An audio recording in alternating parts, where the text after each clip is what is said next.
বিসমিল্লাহির রহমানির রহিম। আসসালামু আলাইকুম। আমরা দ্বিতীয় পর্বে দেখেছিলাম কিভাবে একটি ডেস্কটপে ফোল্ডার খুলতে হয়, ফোল্ডারের ভিতরে একটা ফাইল খুলতে হয়, তারপরে কিভাবে ফাইলে প্রবেশ করতে হয়। আজকে আমরা দেখব ফাইলে প্রবেশ করার পরে আমাদের প্রথমে কি করতে হবে। তো সেই জন্য আমি একটা ফোল্ডারে প্রবেশ করতেছি। ফোল্ডার থেকে প্রথমে এমএস ওয়ার্ডের একটি ফাইলে প্রবেশ করতেছি। এখানে প্রবেশ করার পরে প্রথমেই আমাকে জানতে হবে আমরা কিভাবে ফিঙ্গার সেটিং করব। আর ফিঙ্গার সেটিংয়ের জন্য যে কালো এটা লাপালাপি করতেছে এটাকে আমরা কি বলতাম, কার্সর। এই কার্সর যেখানে থাকবে সেখান থেকে আমার লেখার কার্যক্রমটা শুরু হবে। তো প্রথমেই আমাকে নির্বাচন করতে হবে ফ্রন্ট। এইবারে আমি দেখতে পাচ্ছি এই ঘরের তীরটা খুললাম, এখানে যতগুলো অক্ষর আছে সবই হচ্ছে বিভিন্ন ফ্রন্ট, অর্থাৎ লেখার ডিজাইনের পদ্ধতি।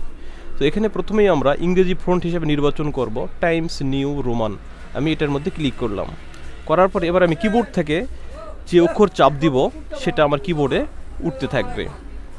এভাবে আমরা এখন টাইপের কাজ শুরু করব। এবার আমি দেখব কিভাবে আমাদের ফিঙ্গারটা সেট করতে হয়। প্রথমেই আমার এই অ্যাঙ্গুলটা থেকে শুরু হবে, অ্যাঙ্গুলটা স্থাপন হবে এ, পরের অ্যাঙ্গুলটা স্থাপন হবে এস, তারপরেরটা স্থাপন হবে ডি, তারপরেরটা এফ। মাঝখানে দুইটা কি ফাঁকা থাকবে, এখানে আছে জি এবং এইচ, এই দুইটা কি ফাঁকা থাকবে। তারপরে শুরু হবে এই হাতের এই অ্যাঙ্গুল থেকে শুরু করে এটা থাকবে জে, এটা থাকবে কে, এটা থাকবে এল, এটা থাকবে এই কোলনের এই চিহ্নটার মধ্যে। এর পরবর্তীতে আমরা চলে যাব কিভাবে আমার কোন আঙ্গুলটা ওঠানামা করবে। এই কিনো আঙ্গুলটা চলবে এ কিউ জেড এই তিনটা অপশনের মধ্যে, তারপরের আঙ্গুলটা চলবে এস ডাব্লিউ এক্স এই তিনটাতে, তারপরের আঙ্গুলটা চলবে ডি ই সি। এইভাবে একটা বাঁকানো পদ্ধতিতে আমাদের আঙ্গুলটা উঠতে থাকবে। তারপরেরটা চলবে এফ আর ভি, আর মাঝখানে জি এবং এইচ আমরা ফাঁকা রাখলাম। এই এফ এই অ্যাঙ্গুলটা সে এই লাইনে কাজ করবে এফ আর ভি এবং কভার করবে জি এই কোনাকুনি টি এই কোনাকুনি বিতে। তাহলে এই হাতের সীমানা, এই ফাঁকা দাগ দেখতেছি আমরা, এতটুকের মধ্যেই আমরা সীমাবদ্ধ থাকব। এই হাত এর পরে আর এদিকে যাবে না। এবার হাত শুরু হবে এই হাতের কাজ। এই অ্যাঙ্গুলটা কাজ করবে তার এই জে ইউ এম এবং কভার করবে এইচ ওয়াই এবং এনকে। তাহলে এই অ্যাঙ্গুলটা এই দুইটা লাইনে কাজ করবে। এই অ্যাঙ্গুলটা কাজ করবে কে আই কোমা, এই অ্যাঙ্গুলটা কাজ করবে এল ও নিচে এখানে ফুল স্টপ, এই অ্যাঙ্গুলটা কাজ করবে এইখানে কোলন উপরে পি নিচে এখানে প্রশ্নবোধক একটা চিহ্ন আছে। এইভাবে আমার অ্যাঙ্গুলটা কাজ করতে থাকবে।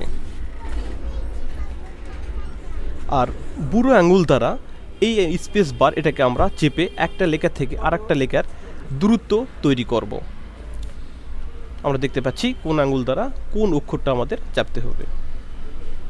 আর বুড়ো আঙ্গুল দ্বারা আমরা এই স্পেস বাটনটার মাধ্যমে একটা লেখা থেকে আর একটা লেখার দূরত্ব সৃষ্টি করব।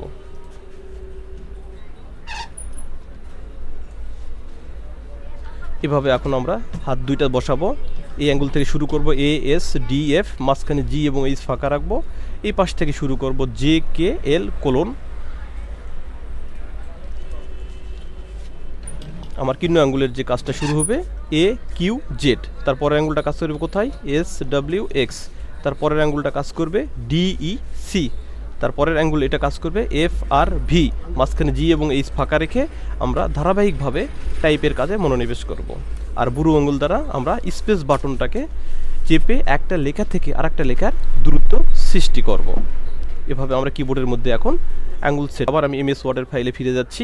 তাহলে আমরা যেটা দেখলাম যে এ বুড়ো আঙ্গুল দ্বারা স্পেস দিলে বি, তারপরে লিখব সি, তারপরে লিখব ডি, তারপরে ই, তারপরে এফ। এভাবে আমরা এ থেকে জেড পর্যন্ত লেখা শুরু করব। এভাবেই আজকে আমরা প্র্যাকটিস শুরু করব। আসসালামু আলাইকুম।